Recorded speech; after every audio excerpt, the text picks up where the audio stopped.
Hello दोस्तों, ये जो वीडियो है ये टीचिंग एप्टीट्यूड का unit 1 awareness of education system का सेकंड पार्ट है। पहला पार्ट जो एंशिएंट एजुकेशन है उसका वीडियो डल चुका है, अगर आप नहीं देखे हो तो देख लीजिए। और उसके बाद ये जो वीडियो आप देखोगे इसके बाद आपका जो पहला यूनिट है वो आपका पूरा क्लियर हो जाएगा। तो इस यूनिट में हम लोग डिस्कस करेंगे present education system, higher education institute and regulatory bodies. ठीक, तो अगर वीडियो अच्छा लगे तो फिर कमेंट करना, ठीक है, क्योंकि लेक्चर वीडियो के लिए मेरे को भी बहुत ज़्यादा पढ़ना पड़ रहा है। अगर आप मुझे कुछ अच्छा सा कमेंट करोगे या फिर लाइक और सब्सक्राइब करोगे तो फिर मैं भी मोटिवेट हो जाऊंगा कि और ज़्यादा पढ़ने के लिए और आप लोगों के लिए लेक्चर्स वीडियो लाने के लिए। प्रेजेंट एजुकेशन सिस्टम, वर्तमान शिक्षा प्रणाली। जो वर्तमान शिक्षा प्रणाली है वह आधुनिक तकनीकों, न्यू एजुकेशन, नवीन शिक्षण विधियों और विद्यार्थी केंद्रित दृष्टिकोण पर आधारित है। Present education system based on modern technologies, innovative teaching method and student centred approach. Student centred approach मतलब विद्यार्थी केंद्रित दृष्टिकोण, कि बच्चा जो है क्या पढ़ना चाहता है, उसकी क्षमता क्या है, उस आधार पर शिक्षा दिया जाता है। ना कि ये टीचर सेंटर्ड हो कि टीचर जो चाहता है वो पढ़ाए, ठीक, आके पढ़ा के सिर्फ चला जाए, ऐसा नहीं होता है। It focus on personal development, ठीक, इसमें व्यक्तिगत विकास के ऊपर ध्यान दिया जाता है, ठीक है। क्रिएटिविटी, रचनात्मक एंड प्रैक्टिकल नॉलेज, व्यवहारिक ज्ञान, जो रियल लाइफ में जो चीज़ें दिख रही है वो सब चीज़ के बारे में सिखाया जाता है, ना कि रटन विद्या पर ध्यान दिया जाता है। Student centred education, teaching is done according to the interest, ability and need of student. जो शिक्षा है वो छात्र की रुचि, ठीक, क्षमता और आवश्यकताओं को ध्यान में रखकर देते हैं, ठीक। रुचि, अगर उसको ड्राइंग बनाना है, कला के क्षेत्र में जाना है तो वो कला का पढ़ाई करेगा, ठीक, और उसको साइंस के क्षेत्र में जाना है तो वो साइंस का पढ़ाई करेगा, सिंगर बनना है तो म्यूजिक का पढ़ाई करेगा। वैसी क्षमता मतलब जैसे कि अगर तुम किसी बच्चे को डिवीजन सिखाने का ट्राई करोगे, लेकिन वो जो है माइनस करना नहीं जानते रहेगा तो आप डिवीजन नहीं सिखा सकते, क्योंकि उसकी क्षमता यह है कि वो सिर्फ उसको माइनस करना नहीं आता है। तो पहले उसको माइनस करना सिखाना पड़ेगा, तब जाके आप उसको डिवीजन सिखाओगे। तो क्षमता के आधार पर शिक्षा दिया जाता है। The teachers play the role of facilitator rather than just an instructor. जो टीचर है वो एक फैसिलिटेटर का भूमिका निभाता है, ना कि इंस्ट्रक्टर, की सिर्फ इंस्ट्रक्ट दे, आए क्लास में, ठीक है, ब्लैक बोर्ड में लिख दे और उसको नोट करो, ऐसा करके नहीं छोड़ते हैं। जो फैसिलिटेटर होते हैं उनको प्रॉब्लम बेस्ड चीज़ें पढ़ाते हैं, जैसे कि तुमको कुछ प्रॉब्लम दे दिए, ठीक, उसको तुम घर जाके उसका सॉल्यूशन लेके आओगे, ठीक, उसके ऊपर चर्चा करोगे, तो इस तरह का शिक्षा दिया जाता है। Discussion, debate, problem based learning, project work are encourage. तो उस टाइम पे डिस्कशन देखो, तुम कुछ भी चीज पढ़ोगे, ठीक है, घर में जाके पढ़ोगे और उसको आके डिस्कशन करोगे तो आपको बहुत सारे चीज पता चलेगी जो आपने नहीं पढ़ा था। और डिबेट से भी, जैसे डिबेट हो गया एक पक्ष में एक विपक्ष में, तो डिबेट से भी उसका अच्छाई और बुराई पता चल जाता है। प्रॉब्लम बेस्ड लर्निंग, ठीक, प्रॉब्लम बेस्ड लर्निंग, जैसे कि टीचर बोला कि मेल्टिंग ऑफ आइस कैसे होता है उसके ऊपर तुम रिसर्च करके आओ, ठीक, तो प्रॉब्लम दे दिए, अब तुम घर जाके उस चीज को, नहीं आइस मेल्ट होता है तो कैसे मेल्ट होता है, ठीक है, तो उस चीज के बारे में तुम रिसर्च करोगे तो तुमको इससे ये पता चल जाएगा कि आइस मेल्ट कैसे होता है। और प्रोजेक्ट वर्क से भी आपका जो है क्रिएटिविटी होगा, ये सब चीज बढ़ेगा। उस टाइम पे प्रोजेक्ट वर्क, अभी के टाइम में प्रोजेक्ट वर्क वगैरह को बहुत ज़्यादा फोकस किया जाता है।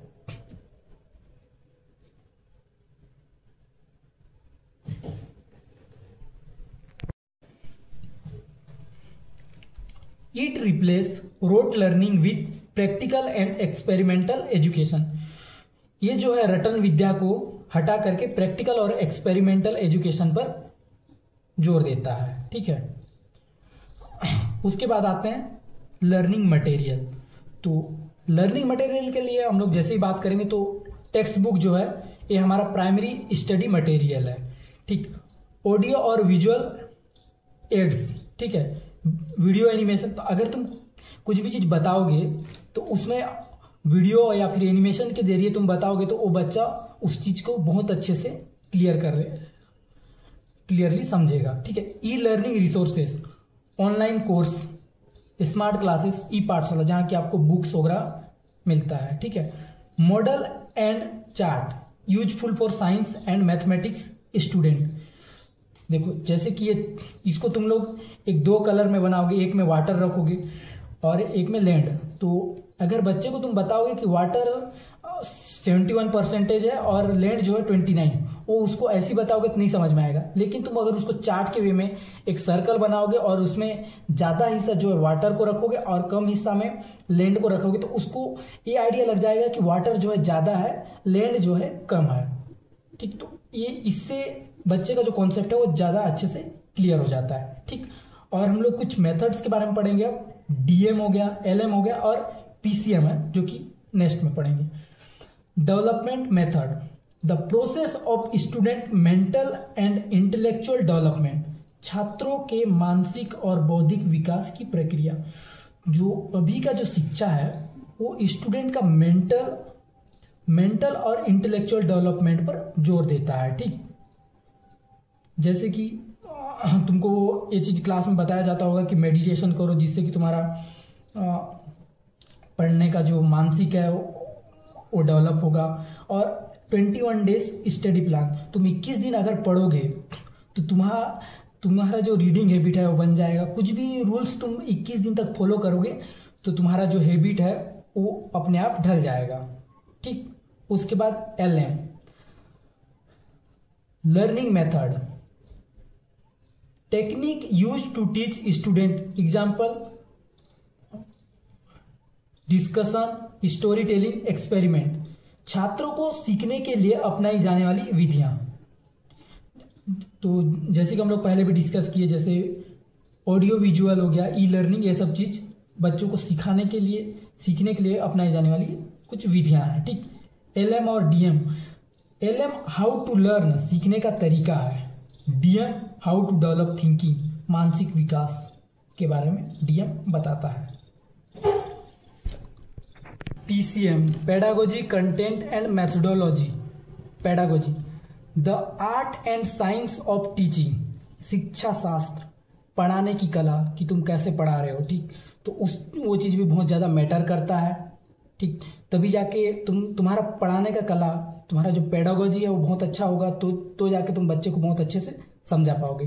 कंटेंट, व्हाट टू टीच, पढ़ाना क्या है बच्चों को। जैसे तुम्हारा सब्जेक्ट मैथमेटिक्स है, साइंस है, तो तुम साइंस पढ़ाना, तो ये जब कंटेंट होगा तो तुम पढ़ा पाओगे।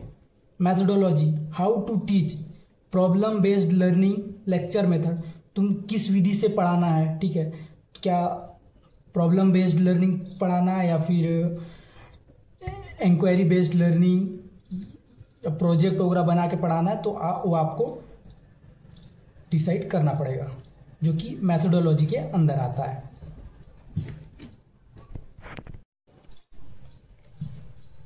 तो हम लोगों का लास्ट टॉपिक में आते हैं, prominent higher education institute and regulatory bodies. तो हायर एजुकेशन इंस्टीट्यूट कौन से होते हैं? जो हम लोग 10+2 के बाद 12वीं के बाद जहाँ एडमिशन लेते हैं। ठीक, तो जैसे कि अभी आप एनसीटी क्लियर करके जो भी सेंट्रल या फिर स्टेट यूनिवर्सिटी में एडमिशन लोगे तो वहाँ से हायर एजुकेशन स्टार्ट हो जाएगा। Start from college. ठीक, get chance to learn about our own interest subject, हमको चांस मिलता है अपना इंटरेस्ट का सब्जेक्ट को पढ़ने के लिए।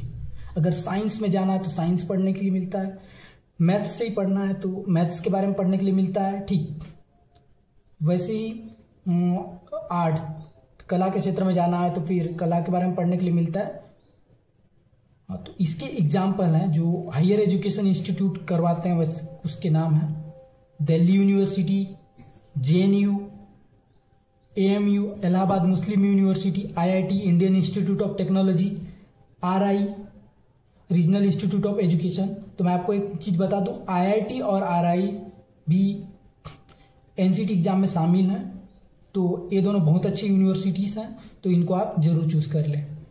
ठीक, तो types of higher education institute, ठीक है, 5 प्रकार के हायर एजुकेशन इंस्टीट्यूट होते हैं। एक तो सेंट्रल यूनिवर्सिटीज़ जो कि टॉप क्लास यूनिवर्सिटीज़ हैं, जिनमें एडमिशन के लिए हम लोग को एग्ज़ाम देना पड़ता है। ठीक, और उनको जो है फंड जो है कहाँ UGC देता है या फिर सेंट्रल गवर्नमेंट फंड देता है। ठीक, तो सेंट्रल यूनिवर्सिटी के एग्जाम्पल हैं DU Delhi university, JNU, BHU Banaras Hindu university, RI regional institute of education.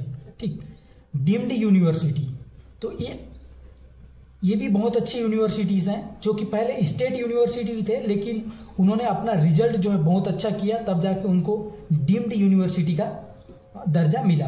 तो ऑटोनोमस स्टेटस बाय UGC। ठीक है, तो इसके कुछ एग्जाम्पल हैं जैसे मणिपाल यूनिवर्सिटी, MPC, महाराजा पूर्णचंद्र ऑटोनोमस कॉलेज उड़ीसा, जो कि ITP कोर्स भी करवा रहा है, बहुत ही कम फीस में करवा रहा है। आप एक बार चेक कर सकते हैं अगर आपका फाइनेंशियली कंडीशन थोड़ा वीक है तो। स्टेट यूनिवर्सिटी भी ठीक ही ठाक यूनिवर्सिटी होता है। ठीक, जैसे कि BR अम्बेडकर यूनिवर्सिटी दिल्ली, और जहाँ मैं पढ़ रहा हूँ Pandit Ravishankar Shukla university.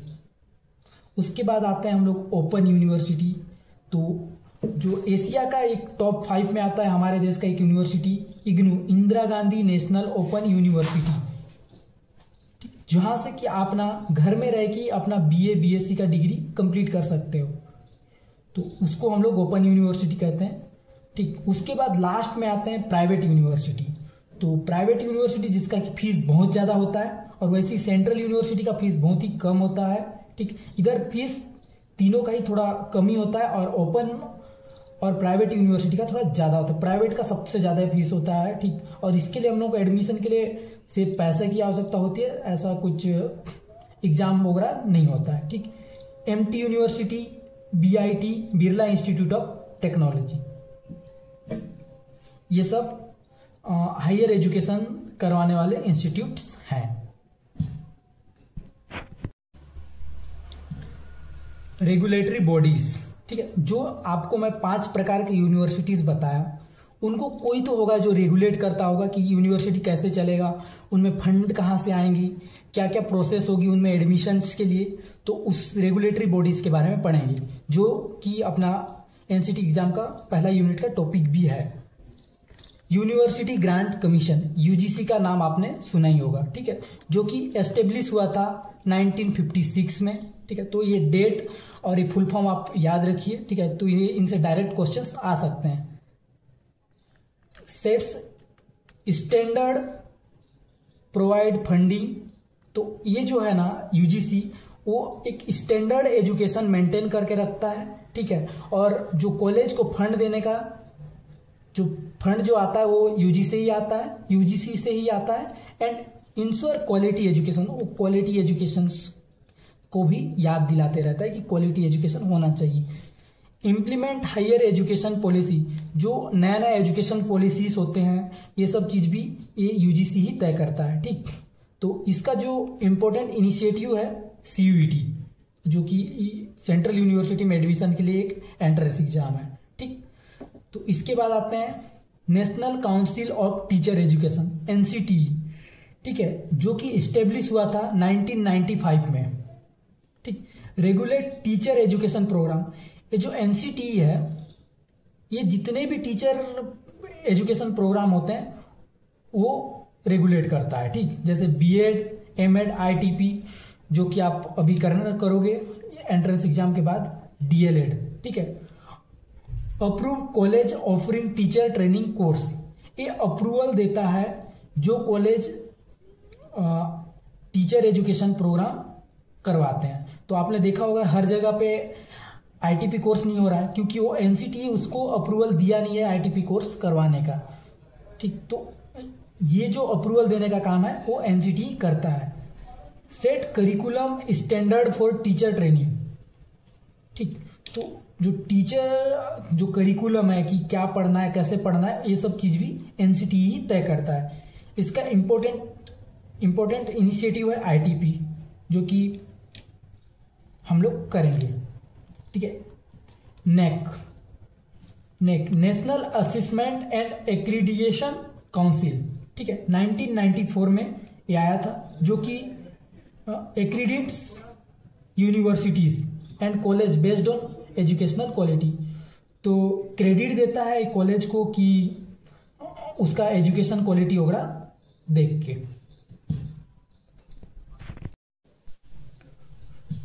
Provide grading, आप लोग सुने होंगे कि A+, B+, C+, ये जैसे RI भोपाल A++ है, तो ये सब सुने होंगे। ये जो ग्रेडिंग देने का काम है वो नेक का ही काम है। ठीक, तो जैसे एग्जांपल RI भोपाल, तो RI भोपाल A++ मतलब उसका रैंकिंग बहुत ही अच्छा है। ठीक, उसके बाद आते हैं NTA नेशनल टेस्ट एजेंसी, जो कि 2017 में आया था, जो कंडक्ट करवाता है सभी नेशनल लेवल एंट्रेंस एग्जाम, जैसे NCET हो गया, CUET हो गया, नेट JRF। ठीक है, UGC नेट जो है वो भी NTA ही कंडक्ट करवाता है। नीट हो गया, जो NTA जो है सिर्फ एग्जाम कंडक्ट करवाने का काम करता है। HECI, ठीक है, ये बहुत ज़्यादा इंपॉर्टेंट है। ठीक है, इसको आप ध्यान से देखिए और नोट्स को भी ध्यान से देखिए। Higher education commission of India propose under NEP 2020। तो इसको जो है ना, ये NEP 2020 के अंदर प्रपोज किया गया। ठीक है, जो कि रिप्लेस करेगा UGC और AICTE। ठीक, AICTE all India council of teacher technical education. Single regulatory, तो ये जो HECI है वो एक single regulator for higher education institute across the country. तो एक सिंगल रेगुलेटर होगा जो हायर एजुकेशन इंस्टीट्यूट के लिए पूरे देश में। ठीक है, इसके 4 वर्टिकल हैं। ठीक है, तो एक एक करके हम लोग डिस्कस करते हैं। NHERC national higher education regulatory council. ठीक है, तो ये जो है single point regulate higher education sector including teacher education, जो एक सिंगल पॉइंट होगा जो कि रेगुलेट करेगा हायर एजुकेशन को। ठीक है, जिसमें कि टीचर एजुकेशन भी ऐड होंगे। ठीक है, एक बात याद रखना, इसमें जो है मेडिकल और लीगल एजुकेशंस को ये रेगुलेट नहीं करेगा।